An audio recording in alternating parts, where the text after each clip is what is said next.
Okay, ito yung sinasabi ng ano, China. Ito yung balita kanina. Sorry, sorry. Ito yung balita kanina na medyo ano, medyo nakakagulat, 'di ba? Ito kasi yung ano, ito yung balita kanina. Meet me halfway daw, sabi ni PBBM. Meet, ay, hindi anong China, mga kotsero. Meet us halfway. Oh, halfway. Meet us halfway daw. Sa agitan ng tensyon sa pagitan ng Pilipinas at China kaugnay sa mga issue sa West Philippine Sea, nanawagan si Chinese Ambassador Wang Xilian na dapat mabigayan ang dalawang bansa. Bigayan daw, guys. We hope that the Philippines will meet China halfway, manage maritime differences properly through dialogue and consultation, and jointly maintain peace and stability in the South China Sea and the sound development of bilateral relations. Daw na rito inalmahan ng Chinese Foreign Minister and Joint Patrols ng Pilipinas at Amerika sa West Philippine Sea. Nagbabala rin sila sa ibang bansa na huwag makialam sa sitwasyon. Iginit naman ng ating Department of Foreign Affairs na lahat ng aktibidad ng Pilipinas ay ginaganap sa loob ng exclusive economic zone ng bansa alinsunod sa international law. Samantala, sinabi rin ni Ambassador Huang na maling-mali ang pagbati ng Pilipinas kaugnay sa katatapos lang na eleksyon sa Taiwan. Paglabag daw ito sa One China policy. Una lang sinabi ng DFA na ang pagbati ng Pilipinas ay paraan ng pasasalamat sa Taiwan dahil sa pagtanggap nila sa halos 200 OFW roon. Patuloy naman daw kinikilala ng Pilipinas ang One China policy. Tumanggi namang magkomento si Huang sa buwelta ni Defense Secretary Gibo Teodoro na gutter level talk ang pang-insulto ng China kay Pangulong Bongbong Marcos. Sinabi kasi ni Chinese Foreign Ministry spokesperson Mao Ning noong Martes na dapat magbasa-basa si Pangulong Marcos ng tungkol sa Taiwan para Basa-basa hindi daw. raw magkamali sa kanyang mga pahayag. Dagdag ni Teodoro, hindi naman siya nagulat sa pahayag mula sa isang bansang salungat ang pamumuhay sa Pilipinas at paulit-ulit na gumagawa ng propaganda at nagpapakalat ng maling impormasyon. Ayun. Meet us halfway daw, sabi ng China, guys. Meet us halfway. Sabi kahapon. Ang nakakatawa pa dyan, mga kakotsero, kahapon, ano daw, meron daw year-end party. Sinabi niya yon, sinabi ni Wang Zilian yan, yung mga words na yan, kahapon, sa year-end party ng Chinese Embassy. And guess who? Guess who? Kung sino mga nandun? Di na lang ako mag-talk. Pero yung mga China pro-China propagandists, most of them are nandun. So, what do you expect? So, yun ang sinabi ni Wang Zilian. Okay, so bago tayo magpatuloy sa ating next topic, tayo muna magbibigay po guys sa kaibigan natin sa Sendwave! Ayan. So, kung kayo po ay nasa US, UK, Canada, Italy, France, Spain, Ireland, and Belgium, ay pwede na po kayo magpadala ng inyong mga remittances sa Pilipinas gamit po ang Sendwave. Ayan. Gagawin nyo lang i-download ng Sendwave app, gawa kayo ng account, ilagay nyo pa ang account details dyan. At pwede na kayo magpadala sa GCash sa mga bangko at iba't ibang mga pawn shops. At kapag ginamit nyo pa kayong promo code na Coach Charity, makakakuha na karagdagan $20 free credit na pwede idagdag sa pampadala sa inyong mga minamahal sa buhay. Yan. Kaya mga kotsero, gamitin si Sendwave for all of your remittance needs. Okay. Sabi pa nga ni China, ayan, China hopes Philippines steers towards bringing bilateral ties back on track. Sabi nila. Sino bang sumira ng bilateral ties?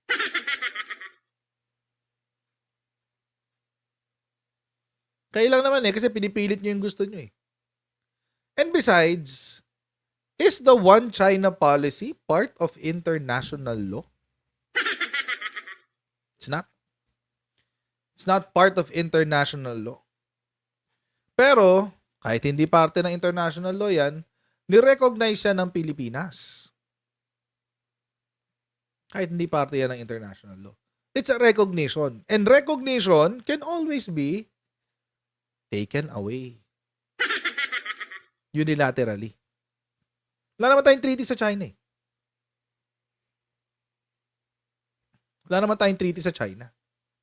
May treaty ba tayo sa China na i-recognize natin yung One China policy? No. Wala. Pero for diplomatic purposes, we recognize it. for diplomatic purposes. Kaya nga 'di ba sabi ng China, lahat daw ng merong diplomatic relation sa China na bumati sa presidente ng Taiwan nire-rebuke daw nila. Parang gano'n. Pag magbasa-basa daw kayo, parang gano'n. Na-highlight lang yun sa Pilipinas. Bakit? Kasi alam naman natin, masyado na mainit talaga yung sitwasyon sa Pilipinas, sa West Philippine Sea. So, mga highlight talaga siya. Kaya ang na-highlight niyan, if I'm not mistaken, was Singapore, syempre, Singapore, US, Philippines. Yung tatlong yun. Ang na-highlight na mga nag-congratulate doon sa sa Taiwanese president. So,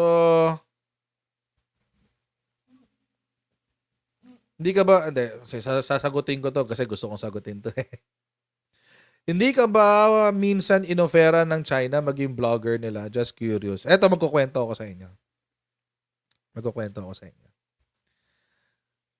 Nung nag-uumpisa akong mag-vlog tungkol sa China at sa West Philippine Sea, merong taong kumontak sa akin. Kaibigan ko yun. Kaibigan ko yung kumontak sa akin.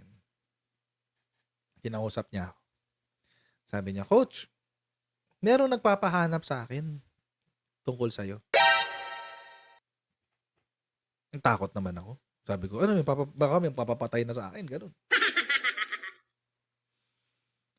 Nag-send siya sa akin ng screenshot. Send siya ng screenshot. Sabi, Do you know Coach Jarrett? Andun yung pangalan eh. Andun yung pangalan na naghahanap. Sabi ko, sino ba yan? Sino ba yung tao na yan?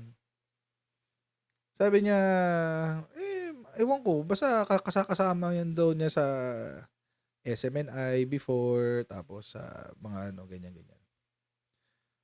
So, ni-research ko. Ay, nakita ko si Kuya, yung nagtatanong tungkol sa akin. Kasama dun sa think tank. Yung China propagandist think tank. Sabi ko, Bakit ako hinahanap? Oh. Sabi nung kausap ko, kasi ini-invite tayo. Kasi ini-invite tayo, punta raw tayo ng China. Sagot nila lahat.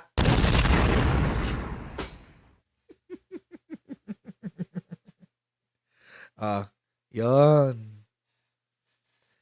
This is the time, ito yung panahon na maraming vloggers at bloggers ang nagpupunta ng China.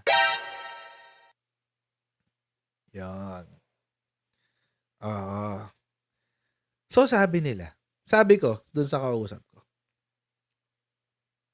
sabi ko, Paps, pag pumunta ako dyan, siguradong ending ko sa re-education camp. Or baka sa kulungan. Baka di na ako makabalik ng Pilipinas. Sa mga pinagsasabi ko tungkol sa Chinese Communist Party. So mga kotsero, totoo yun. Kasi inimbita ako eh.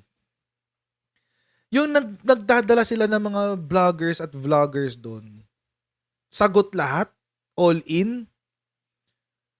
Alam ko yun kasi inimbita ako doon. Pero sabi ko sa kaibigan ko, no thanks. No thanks. Ayokong sumama, sabi ko.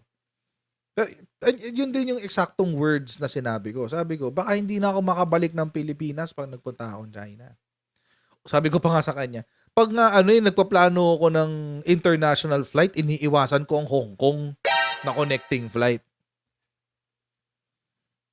Kasi baka pag timbre ng immigration sa passport ko, wala na, hindi na ako makalis ng Hong Kong. So alam ko na totoo yung, 'di ba last time, I think that was last night or 2 nights ago, may pinakita ako sa inyo na information operations ng China. Totoo yun. Ginagawa nila sa Pilipinas yun kasi inimbita nila ako doon. Hindi lang ako pumunta. Hindi lang ako pumunta. Huwag na kayo manghula, hindi ko rin naman sasagutin kahit sumagot kayo ng tama. pero hindi siya DDS, huwag kayong mag-alala. Oo. Ay, DDS ba siya? Ah, hindi. Oo. Well, oo, DDS siya. Sorry. DDS pala siya. So, there. So, yun. So, totoo yun. Totoo yun, mga kutsero. Walang ano yun, walang yung information operation na sinasabi ng ng Coast Guard at ng National Security Council, totoo yun. Totoo yun. Kasi naimbita ako eh. Kaya alam ko. Pero di nga lang ako sumama. Anyway, so yun. Oh, nasagot ko na yung tanong. Nasagot ko na yung tanong. Kaya nga kinakabahan ako para sa 2020, 2025 tsaka 2028 elections eh. Kasi nga, dahil nangyari sa akin yun, yung inimbita ako papuntang China. Nangyari sa akin yun, what's stopping China from doing it to other vloggers? And from what's doing it to other influencers? Di ba?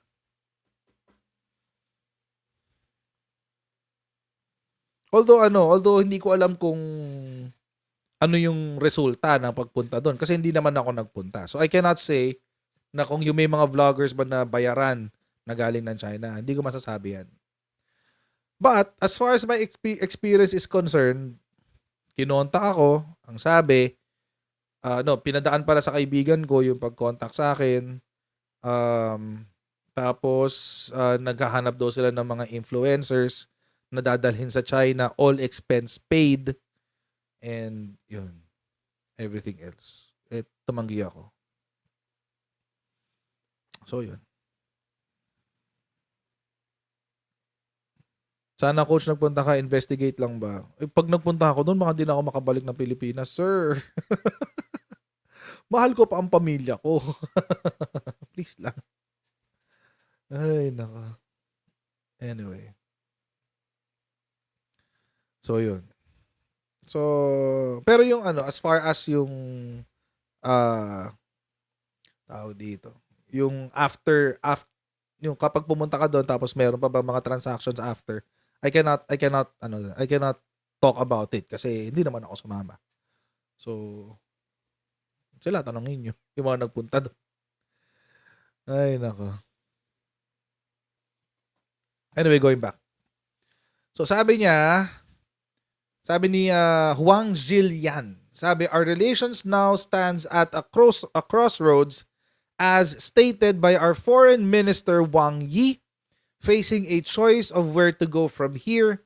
We need to make a good choice. Sino yung we na sinasabi ni Huang Zhilian? Sino yung we?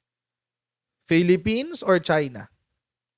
Kasi alam nyo mga kotsero, pag sinabi ng China na you need to talk to us, ibig sabihin nun, kailangan sumunod ka sa amin. That's it. Wala namang ibang yun eh. Walang ibang meaning yun. You need to talk to us. In other words, sumunod kayo sa gusto namin. Kasi kung hindi, magkakagulo. Ilang beses na nila sinabi yan eh. Wala nang bulahan doon.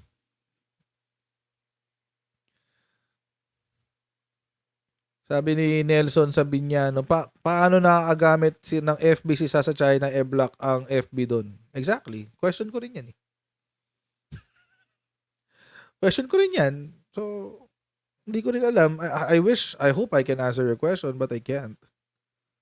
Di ba? Kasi bawal din gumamit ng VPN. Pag nahulihan ka ng VPN doon, arestado ka. So, I don't know. I don't know how they do it, but baka sila, pinapayagan. Ganun lang kasimple yun. So, anyway. Sabi, we believe maintaining the sound and steady developments of our relations serve the fundamental interest of two countries, the two people, not self-vested interest of small groups, or a small group's interest, but the overall interest of our two people. Hindi naman kayo ganito magsalita ang China eh. Hindi naman ganito ang China, guys.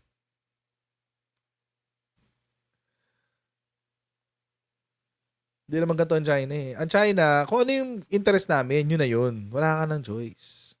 That's it. Wala kang choice. Kung ano yung gusto namin, yun na yun. Eh, nakita naman natin sa West Philippine Sea, di ba? Nakikinig ba sila sa atin? Hindi naman. Basta sinabi nila, amin to. Tapos ang kwento. Wala nang usap-usap. That's it. So, si China here, Chinese Communist Party is lying. So it is hoped that the Philippine side will steer the right course for its policy vis-a-vis China and work together with us to bring the bilateral relations back on the right track as soon as possible. So ibig sabihin, the right course is the China course. That's it. Yun lang ang tamang gawin. China lang ang tamang gawin. Wala nang iba.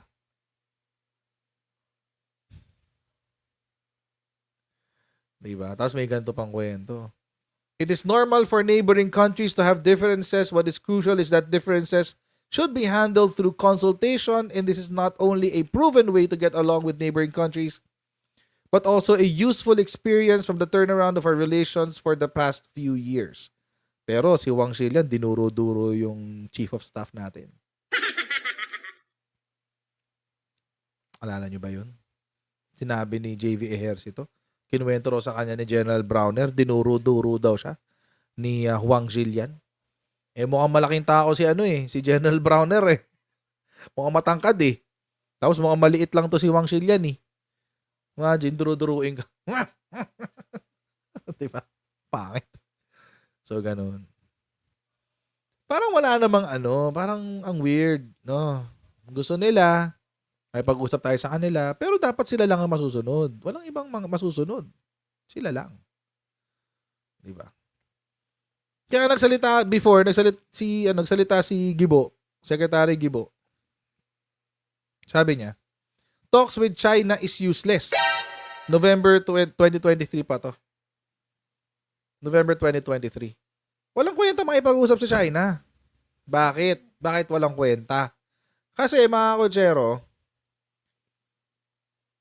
ayan, it's not fruitful. There should be bilateral discussions, but at a time when we prove, kung mapatunayan, when we are sure, this is my personal belief, that formal bilateral relations should be held when it is proven that they are sincere. Yun kasi ang kulang sa Chinese Communist Party, guys. Yun ang kulang sa CCP. Walang sincerity na makukuha sa kanila. Traidor yan. Ang CCP, traidor yan. Diyos ko, traidor yan. Traidor yan. Sobrang traidor yan. Sarili nga nilang mga tao, pinapatay nila eh. Sariling citizens nila, pinapatay nila. Falun Gong. Baka hindi nyo alam. Google nyo na lang. Falun Gong. Uyghurs. Mga preso na kinukuhaan ng organs for may organ harvesting, tapos binibenta nila yung organs.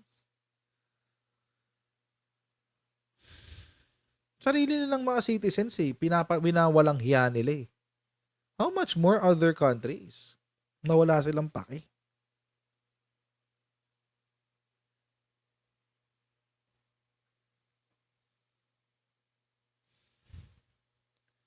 Sabi, but the president himself has said that their illegal activities continue unabated. So to enter into bilateral negotiations in that context will just be playing into their playbook, and it will be an attempt to constrain the Philippines from enforcing its claims which it rightfully has under international law. Ganito lang po yan. Ine-explain lang po dito ni Secretary Gibo, mga kotsero, kung paano maglaro ang China. Halimbawa, meron tayong bilateral talk sa kanila. Ang sasabihin yan, o sige, may bilateral talks tayo ha. Let's maintain the status quo. Status quo lang tayo, walang magbabago. What does that mean on our end, sa side natin? What does that mean sa side ng Pilipinas? Hindi aalis ang Chinese Coast Guard dyan sa West Philippine Sea. Yun ang status quo. Ando na sila eh. Ano pa yung status quo? Hindi tayo magtatayo ng mga, hindi natin aayusin ang outpost natin sa BRP Sierra Madre. Status quo kay. Ano pa ang status quo? Wala kang gagawing exploratory development, tsaka what do you call this? Utilization ng natural resources sa West Philippine Sea.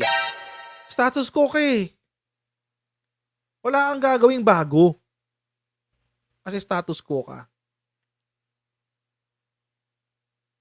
So, ibig sabihin, mga kotsero, they get their stuff, they get to do what they want to do without us interfering. Dahil naitali tayo sa quote-unquote bilateral negotiations.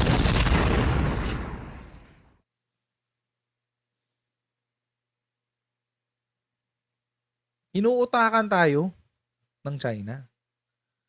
Kapag ngayon ka pumasok, tapos status quo, buti sana kung gagawin nila, o sige, maikipag-usap tayo sa Pilipinas, sa West Philippine Sea, aalis kaming lahat dito. Aalis ka lahat ng Chinese forces sa West Philippine Sea. Tingin nyo ba gagawin nila yun? Hindi. Status quo nga eh. Diba? Kaya ganun. Lalo pa ngayon na may balita na mag-i-improve na, magdadagdag na ng additional islands, mag-i-improve na ng ating outposts sa West Philippine Sea. Panoorin natin itong balita na to. The Philippine Armed Forces announces plans to improve the facilities on West Philippine Sea islands occupied by its troops. It is among the military priorities highlighted in a command conference Monday with President Marcos Jr. The details from Bianca Dalla. The Philippines will develop its occupied features in the West Philippine Sea to make them more habitable for troops. We're trying to improve more. Yes, lahat ng mga especially mga islands na na-occupy natin, tuloy-tuloy naman po yung ginagawa nating pag-develop ng facilities natin. May budget na. Incorporated yan sa budget ng ating armed forces. Every year, meron tayong budget.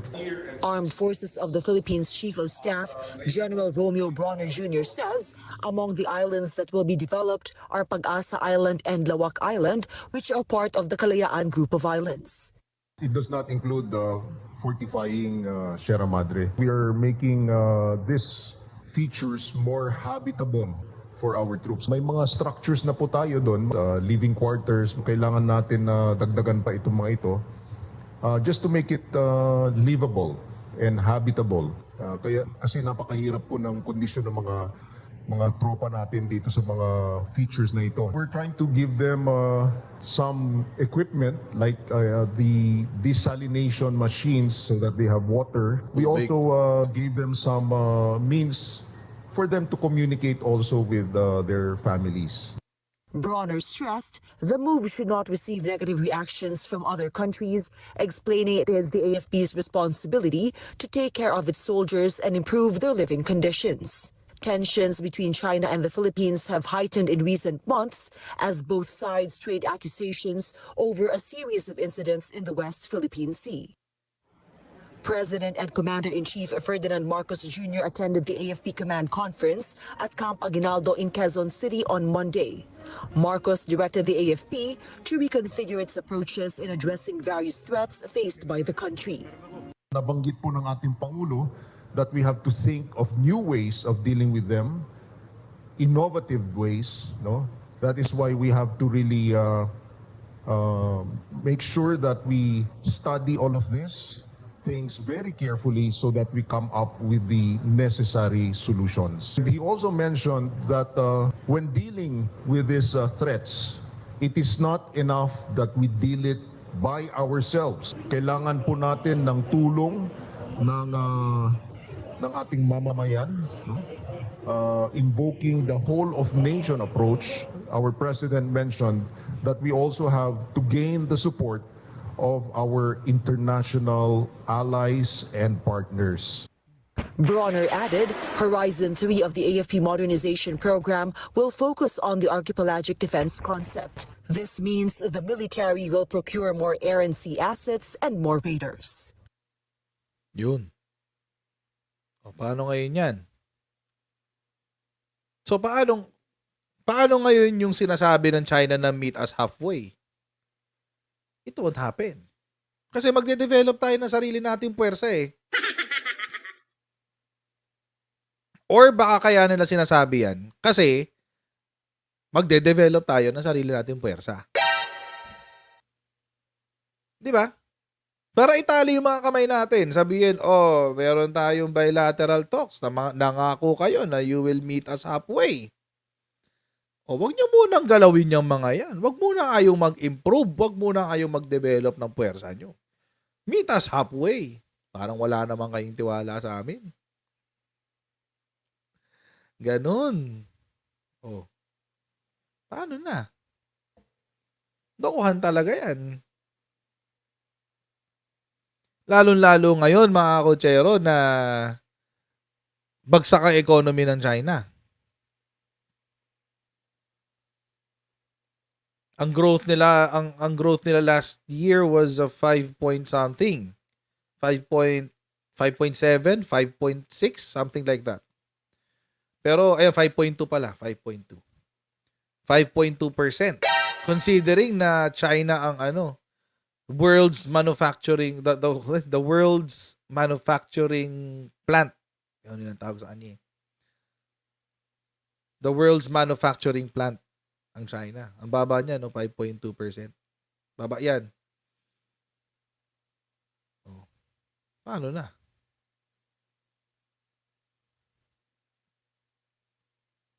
Tapos meron pang forecast na sa 2024, sabi ng World Bank, the annual growth rate will slow to 4.5% and 4.3% in 2025. Bumababa. Pababa ang trajectory ng annual growth percentage or growth rate ng China. According to forecasts. O, sabihin ng mga pro-China, forecast lang naman yan. Hindi naman kadalasan nangyayari yan. Eh, hindi naman sasabihin yan ang forecast kung walang indicators. May indicators yan. Hindi naman basta-basta yun. Ano yung indicators kung ba't babagal? O, bakit babagal? Kasi, unang challenge, saan na ba yan?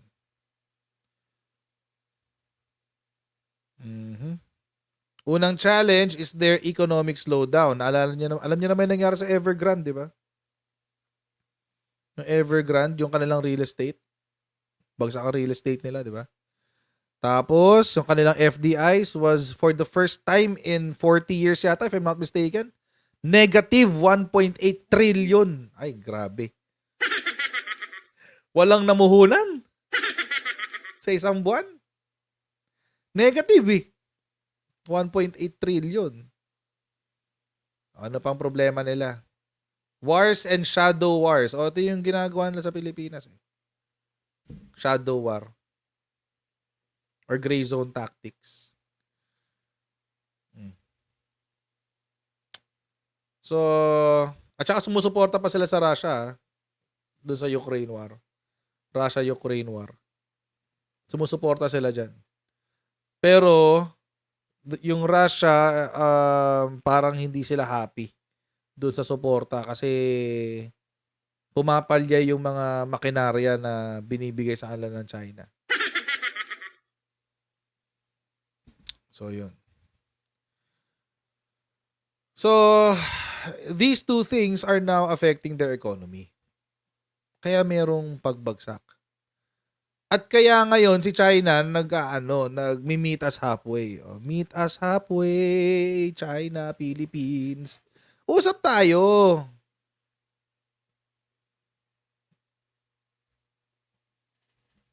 Tingin niyo ba papayag ang ating gobyerno dyan? I think, ito si PBBM is listening to Secretary Gibo. And that's a good thing. Maganda ang balita 'yon na nakikinig si PBBM kay Secretary Gibo. Kasi si Secretary Gibo is making so much sense. He's making so much sense dito sa China situation natin. And I hope na he keeps on doing that. I hope he keeps on listening to Secretary Gibo. Kasi he knows what he's talking about. Kung dun sa CPP, NPA, nakikinig siya kay National Security Council, kay VP Sara, ano pa ba? Doon sa dalawang yun. Sa sa Chinese Communist Party, mukhang nakikinig naman siya kay General Browner, kay Secretary Gibo, ganun din si National Security Council. Which is good news. And I hope magpatuloy yan. Partida, yan pa yung weak leader. Partida, yan pa yung weak leader. Partida. Partida, guys. Weak leader yan. Pero ngayon nagmamakaawa na sa kanya ang China. Meet us halfway, please. Partida, weak leader. Oo. Sige na lang, saan kayo happy? So mga kutsara, maraming salamat sa inyong panonood sa ating ngayong live stream.